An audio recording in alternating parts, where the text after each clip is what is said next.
नमस्ते, मैं हूं सुरेश कुमार एकलवे और आप देख रहे हैं हिंदुस्तान न्यूज एंड टिप्स। पिछले दिनों जम्मू कश्मीर को लेकर आई एक खबर ने हड़कंप मचा दिया है। 3 दिन पहले जम्मू कश्मीर के उपराज्यपाल मनोज सिन्हा और केंद्रीय गृह मंत्री अमित शाह की लंबी मुलाकात हुई है। इस मुलाकात को लेकर कई मायने निकाले जा रहे हैं। क्या लगने शुरू हो चुके हैं कि मोदी सरकार फिर से कुछ बड़ा करने की तैयारी में है। इस चर्चा ने ज्यादा जोर पकड़ा है कि जम्मू कश्मीर का दोबारा बंटवारा होने वाला है, उसके बाद उसे पूर्ण राज्य घोषित कर दिया जाएगा। परंतु इसके साथ यह सवाल भी उठा है कि भारतीय सेना पाकिस्तान से लगती अंतर्राष्ट्रीय सीमा और नियंत्रण रेखा पर अपनी एक्टिविटी को बढ़ा रही है। कोरोना काल में जब देश खुद से संघर्ष कर रहा था, सेना भारी तादाद में बॉर्डर से लगे इलाकों में अपनी उपस्थिति बढ़ा रही थी। इसके साथ ही घातक हथियारों, टैंकों और तोपों को इन क्षेत्रों में डिप्लॉय किया गया है। खास बात यह है कि कुछ ऐसी एक्टिविटी पाकिस्तान की तरफ भी देखी गई है और चीन भी अपने वाले हिस्से में घातक युद्धक साजो सामान जुटा रहा है। इसका सीधा अर्थ यही है कि यह मुलाकात सिर्फ जम्मू कश्मीर के बंटवारे के लिए नहीं थी, बल्कि इसके अलावा भी सीमा पर कुछ बड़ा चल रहा है। इसका संकेत इस खबर से भी मिलता है कि सरकार ने अर्धसैनिक बलों की 200 कंपनियों को जम्मू कश्मीर में भेजा है। इनमें से ज्यादातर टुकड़ियां घाटी के स्कूल कॉलेजों में अपना डेरा डाल चुकी है। अगस्त 2019 के बाद से सुरक्षा बलों की यह सबसे बड़ी तादाद बताई जा रही है। जम्मू कश्मीर के एक और बंटवारे की ज्यादा विरोध की उम्मीद नहीं है। प्रशासन और सेना ने उन तत्वों की नकेल कस दी है जो घाटी में पाकिस्तानी झंडा लेकर दौड़ा करते थे। उन कश्मीरी नेताओं की तस्वीर अभी तक लाल है जो मुसलमान दहशतगर्दों को भटके मुसलमान बताते थे, परंतु जो इन्हें भटकाने वाला असली मास्टरमाइंड है उसकी तस्वीर अभी भी बची हुई है।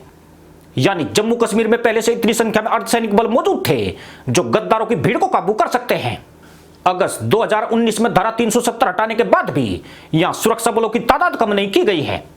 इसलिए अचानक से और अधिक बलों को घाटी में भेजना और सीमाओं पर इंडियन आर्मी को फुल एक्शन में करना कई आशंकाओं को जन्म दे रहा है। ऊपर से चीन और पाकिस्तान भी पूरी तरह सक्रिय मोड में नजर आ रहे हैं। यानी मामला उससे कहीं अधिक बड़ा है जैसे कि क्यास लगाए गए हैं। पर सवाल यही है कि सेना और अर्धसैनिक बलों की तैनाती जम्मू कश्मीर के लिए की गई है या फिर पाकिस्तान या चीन की ओर से किसी खतरे का अंदेशा है। चीन ने इसी हफ्ते अपने 22 युद्धक विमानों के साथ एलएसी पर युद्धाभ्यास किया है। इसके साथ ही उसने टैंक, तोपे और सैनिकों की गतिविधियां भी बढ़ाई है, जबकि पाकिस्तान आर्मी भी अपनी तादाद बढ़ा रही है। उसने पीओके की घेराबंदी करते हुए आबादी वाले क्षेत्रों में बंकर तैयार किए हैं। Army chief general Qamar Javed Bajwa गुपचुप रूप से एलओसी का दौरा कर रहे हैं। हालांकि फरवरी महीने से दोनों देशों के बीच एक भी गोली नहीं चली है, मगर इसकी आड़ में पाक सेना को अपनी तैयारी करने और रणनीति बनाने का टेंशन फ्री मौका मिल गया है। संघर्ष विराम के समझौते के बाद पाकिस्तान की तरफ एक बड़ी मूवमेंट नोटिस की गई है। ऐसी तैयारी केवल आतंकियों की घुसपैठ कराने के लिए नहीं होती है, बल्कि यह मूवमेंट कहीं ना कहीं उसकी युद्ध की तैयारियों को दर्शाती है। दरअसल भारत ने पाक अधिकृत कश्मीर पर अपना नैरेटिव बिल्कुल भी चेंज नहीं किया है। मोदी सरकार पर पीओके का वापस लेने का दबाव कब नहीं हुआ है। खासकर इजराइल द्वारा गाजा में की गई कठोर कार्रवाई के बाद सरकार अधिक दबाव में आ गई है। खुद सरकार के भीतर से उसके ऊपर प्रेशर बन रहा है। ऐसे में उन विकल्पों पर मंथन चल रहा है जिनके बल पर इस मुद्दे को खत्म किया जा सके। पीओके की वापसी का मुद्दा मोदी सरकार का सबसे बड़ा सिरदर्द है।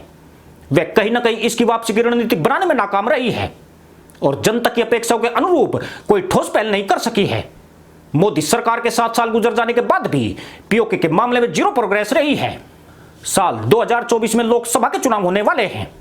अगले साल 2022 में उत्तर प्रदेश, पंजाब, गोवा और मणिपुर में भी चुनाव होने वाले हैं। विपक्षी पार्टियां कोरोना महामारी के मुद्दा बनाकर मोदी सरकार की घेराबंदी कर रही है। ऐसे में भारतीय जनता पार्टी कुछ बड़ा करके अपोजिशन के मुंह पर ताले जड़ने की कोशिश में है। कहा यह भी जा रहा है कि जम्मू कश्मीर का दोबारा बंटवारा करके कश्मीर में हिंदू मुख्यमंत्री की ताजपोशी की जा सकती है। इन राज्यों के चुनाव भी 2022 में बाकी प्रदेशों के साथ कराए जा सकते हैं।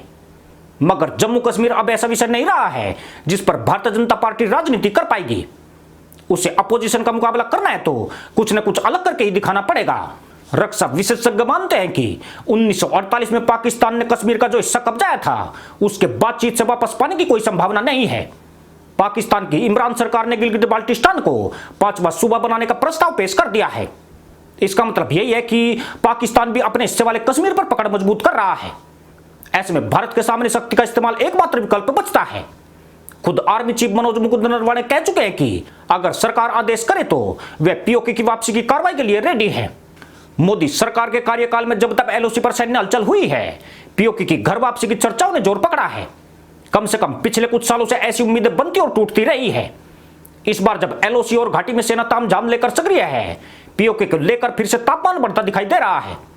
इसकी एक वजह यह भी है कि पूर्ववर्ती सरकारों के मुकाबले वर्तमान मोदी सरकार ने देश की उम्मीदों को पंख दिए हैं।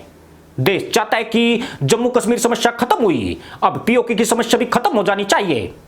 पाकिस्तान भी इसी चिंता में सहना है कि भारत पीओके को लेकर कोई बड़ी तैयारी कर रहा है। उसे आशंका इस बात को लेकर है कि प्रधानमंत्री नरेंद्र मोदी चौंकाने वाले फैसले करते हैं। सर्जिकल स्ट्राइक से धारा 370 हटाने तक किसी को उम्मीद नहीं थी कि मोदी सरकार इतने कठोर फैसले ले सकती है। इसलिए सीमा पर कब क्या हो जाए कहना मुश्किल लगता है। यही कारण है कि एलओसी पर जरा सी हलचल होते ही पूरी पाक सेना में हड़कंप मच जाता है। पिछले दिनों रावलपिंडी आर्मी हेडक्वार्टर में जनरल बाजवा ने कहा था कि पाकिस्तान को पता है कि भारत क्या चाहता है, मगर वह पाक सेना को कमजोर समझने की भूल ना करे। उनका इशारा गुलाम कश्मीर की तरफ था। साथ ही वे पाक फौज के अलर्ट मोड पर होने का मैसेज भी दे रहे थे। दरअसल पाकिस्तान को लग रहा है कि भारत की सरकार देश में अपने खिलाफ उठती अपोजिशन की आवाजों पर विराम लगाने और घरेलू समस्याओं से ध्यान हटाने के लिए कुछ अलग करने का प्लान कर रही है। उसके लिए जम्मू कश्मीर कोई बड़ा इशू नहीं रहा है, इसलिए ले देकर गुलाम कश्मीर ही बचता है, जिस पर भारत अपना दावा करता रहा है। भारत मौका मिलते ही कोई ना कोई कार्रवाई जरूर करेगा। बाजवा पाक सेना को चौकस बताकर एक तरह से भारत को सचेत कर रहे हैं, यानी पाकिस्तान को खतरा अंतरराष्ट्रीय सीमा पर नहीं है, बल्कि नियंत्रण रेखा उसके लिए बड़ी चुनौती है। यही वह लाइन ऑफ कंट्रोल है जिसे भारतीय सेना कंट्रोल से बाहर कर सकती है। पाकिस्तान भी 20,000 सैनिकों के साथ इसकी पहरेदारी कर रहा है। अब जम्मू कश्मीर के 2 टुकड़े होंगे या सीमा पार जाकर टुकड़े को वापस लाया जाएगा, यह अगले कुछ हफ्तों में साफ हो जाएगा। मगर जनता को जिस अखंड भारत की उम्मीद दिखाई गई है, वह पीओके और अक्साई चीन के बिना पूरा नहीं होता है। देश के सब्र का पैमाना बढ़ता जा रहा है। लोग पीओके को भूल नहीं सकते हैं, वे उसे हर हाल में वापस चाहते हैं। सरकार कम से कम एक बार जरूर बता दे कि इसकी वापसी में क्या अड़चने हैं, क्योंकि जब तक पीओके नहीं है, भारत अखंड भारत नहीं है। इसी के साथ अनुमति दोस्तों, जय जवान जय किसान, जय हिंद, वंदे मातरम।